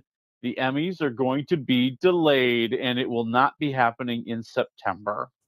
And no future date, because nobody knows when this strike thing's going to end. Yeah, and, could be February. Who knows? Could be May. Who knows? Maybe they'll just cancel them altogether. Yeah. I would be curious.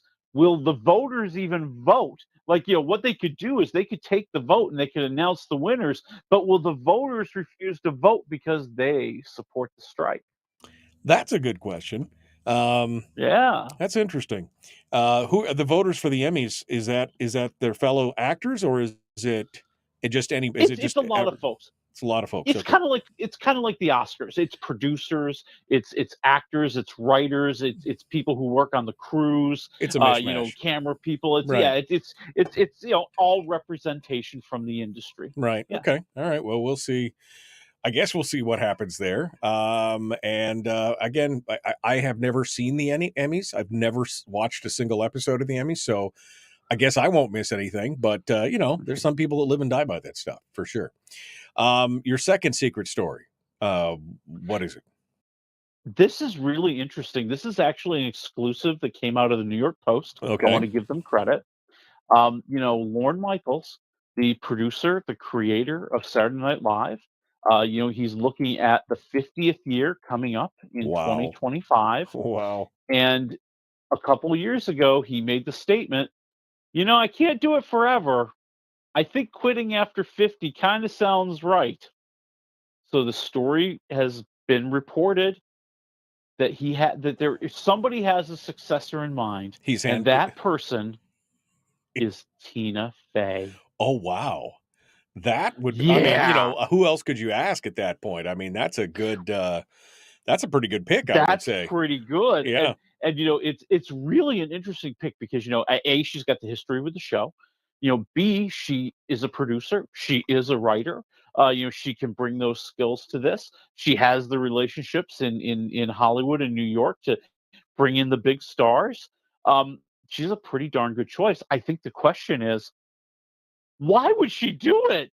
She's sitting on fat bank right now. Yeah. That Mean Girls thing has been printing money for her. They're doing a touring version of a Broadway show. She's going cha-ching, cha-ching. She doesn't have to work that hard. Right. And I imagine it is a lot of hard work to do something every week, to wrangle all those actors, to do all that stuff. I imagine it is definitely more than a full-time job. Easily. And then, when you have the off season, you're scouting new talent, whether it be writers, whether it be, actors, whether it be, just people working on the sets. I mean, you're in charge of everything. And I just don't know if she would give up what she has now with a lot of flexibility and a chance to pursue other things that she enjoys to be beholden only to Saturday Night Live. But they one of the interesting parts of the story is, well, who else is going to do it? Yeah.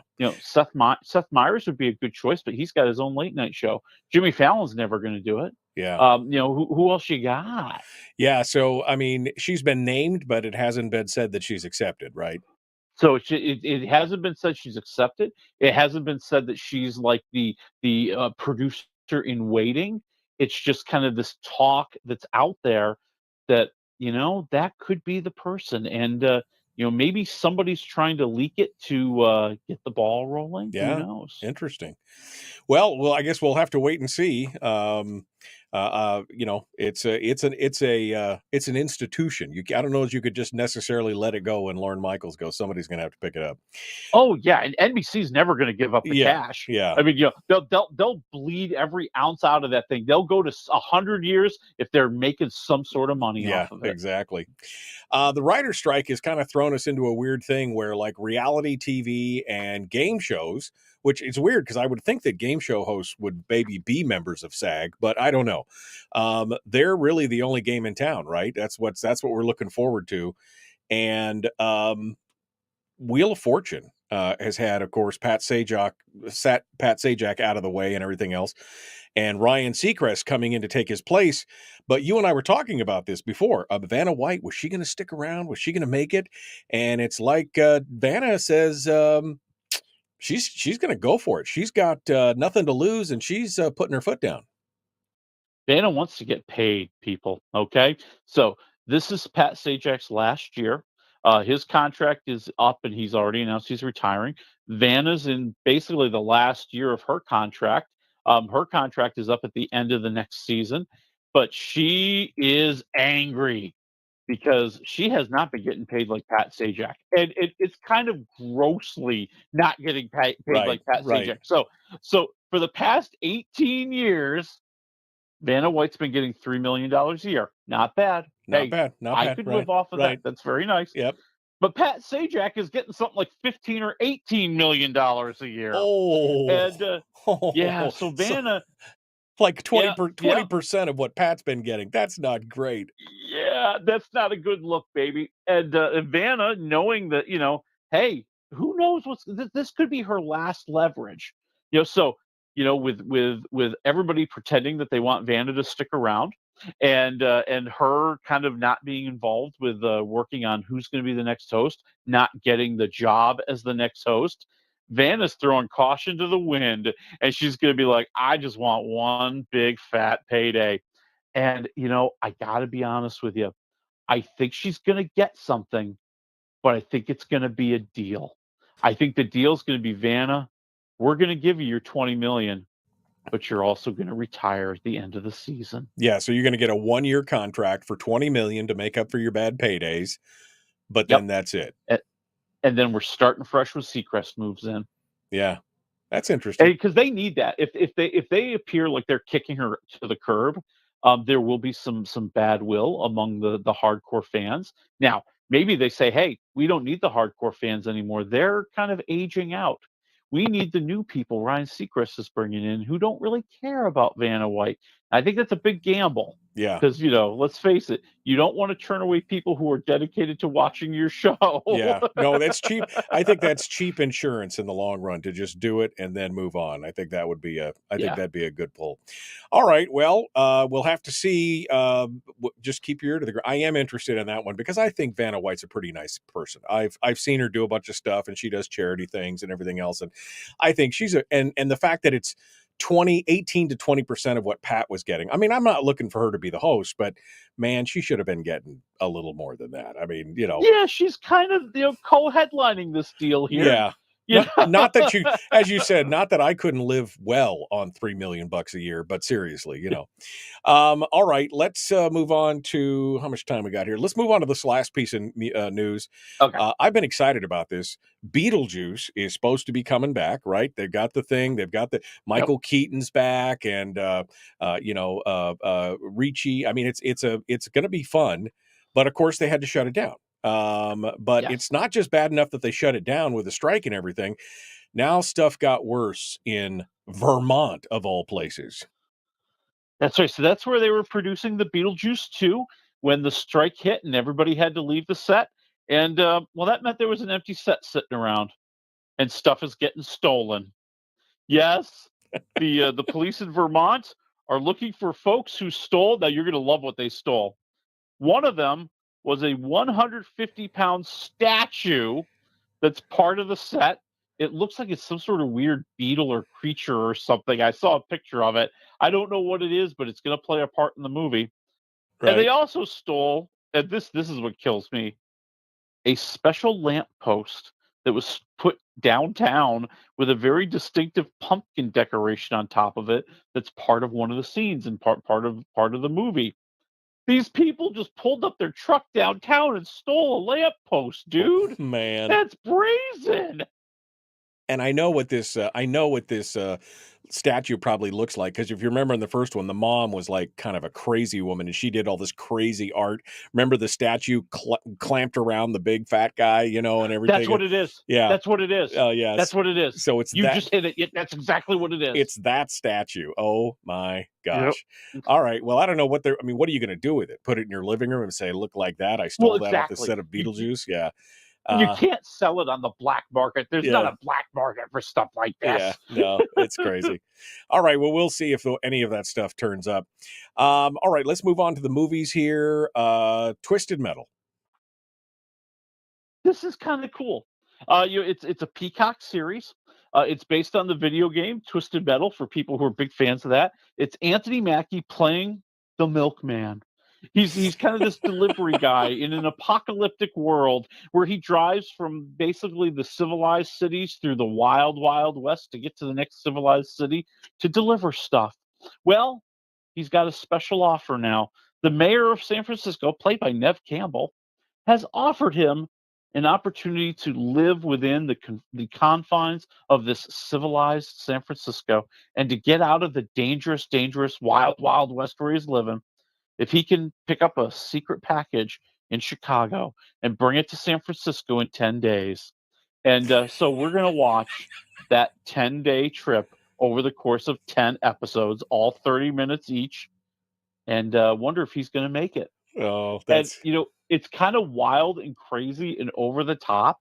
And I think that's what it is. I mean, listen, this isn't for the storytelling. This isn't for characters, but it's just these wild, funny situations. It's very snarky. It's very rowdy, and it's just kind of like entertaining. So I'm going to say 2.5 waffles. 2.5 waffles. All right. Well, Twisted Metal was a fun game to play. I mean, that's a throwback. That game's got to be from the 90s or something. And it basically was like Death Run with cars and stuff and stuff exploding and machine guns out of your cars and all kinds of crazy stuff. So I'd look at that. Well, and here's my favorite casting. I'll just throw this out there. Remember the clown, the crazy clown, Sweet Tooth? Clown, yep.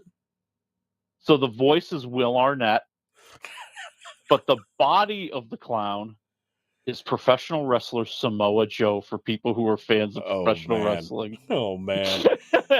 Okay. All right. Let's move on quickly. Talk to Me in theaters. Yeah, kind of like a really cool horror movie, a little bit more of a twist. These teen friends, they find this like embalmed hand, and they learn that when they grab the hand and they talk to it, the spirits will kind of take them over and possess them, but you can't go more than 90 seconds.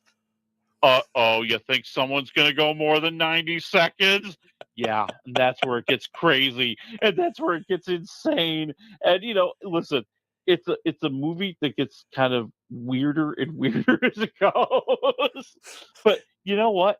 I think the star of the movie, the Sophie Wilde, is great. I love all the levels that she's bringing to this character. This character who just wants to talk to her mom one more time after mom passed away, and all the pain and the grieving and the fear.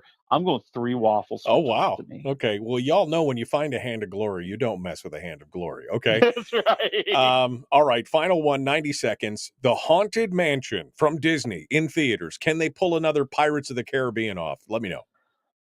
I don't know if they're quite that level, but it's entertaining and it's fun, and it really is. It's kind of a comedy horror picture. Rosario Dawson and her young son move into this haunted mansion, and everybody who comes over to try to help is now trapped in the mansion. So we're talking about, a guy who's grieving the loss of his wife, played by Lakeith Stanfield.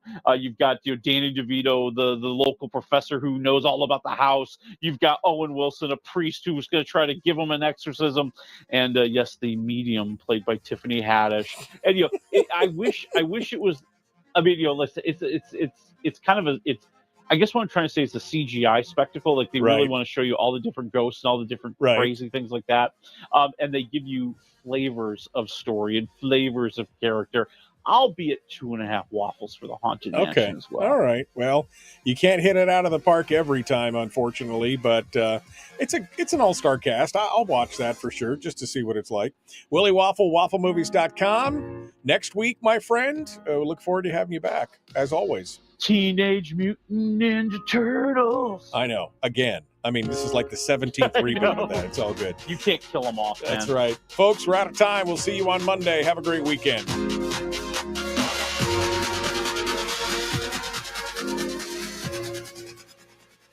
I mean, Pirates was like lightning in a bottle, right? I mean, I haven't seen Jungle Cruise yet. You said it was good, but it's good. Is it going to cause a spinoff?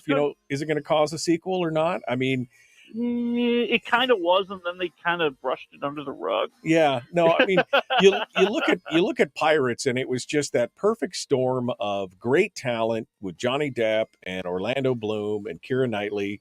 All the folks who were involved there, Jeffrey Rush.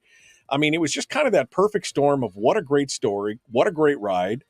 And I just don't know if you can recapture that with some of these other, rides, I guess. I just don't know. I mean, well, and no, because, the other thing is now you're compared to Pirates of the Caribbean all the time. And that's a hard comparison to live up to. Yeah.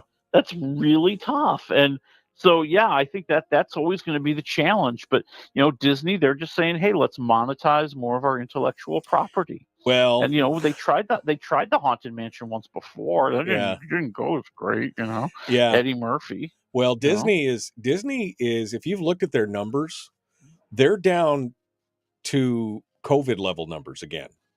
And I think a lot of it has to do with some of their marketing and PR and how I think people are getting a little frustrated with them. So they may be in full on panic mode as this stuff goes on. It may be so much so, in fact, that I heard a rumor, and you've got your finger on the pulse of this, but I heard that they're actually talking about another Pirates movie, and they may have approached Johnny Depp on it as well now that he's cleared his name and everything, although I don't know if he'd pick it up. I mean, what are you hearing?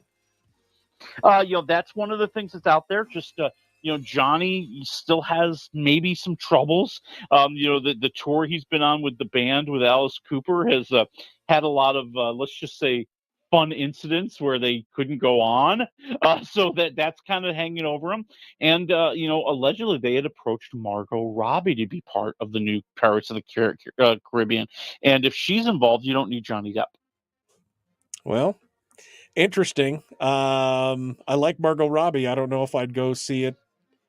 I don't know if I'd see it without Depp, quite honestly. I really enjoy his... I'm with you. I enjoy his Jack Sparrow, and I would think that, Disney should swallow a little bit of their pride here and basically say, people are innocent until proven guilty. I mean, we saw it.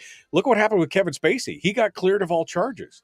Did you see that? He did. He got totally cleared. But, I think the problem the thing that's going to hound Johnny Depp, and it's going to hound Kevin Spacey too, is the testimony. That, right. Yes, you were cleared of all charges. Absolutely agree. But people expose some really nasty things about you. Well, and Johnny Depp almost had to say, yeah, maybe I haven't been a great guy, but at least I'm not as bad as she says I am. Right. Well, that's not always a win. It'd be a shame because he is a hell of an actor. It would be a shame, but we'll see what happens. All right. Well, Willie, next week, Teenage Mutant Ninja Turtles. Obviously, I can't wait. I mean, I can tell you're so excited. It's excited. It's going to be the best. All right, bud. I'll see you next week. Thanks so much. See you then. Folks, we hope you have a great weekend. Go mow the lawn. Do whatever you need to do. Enjoy the sunshine. Hopefully it stays. We'll see you on Monday.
We've shed our terrestrial radio skin, and now we are slimy lizard internet people.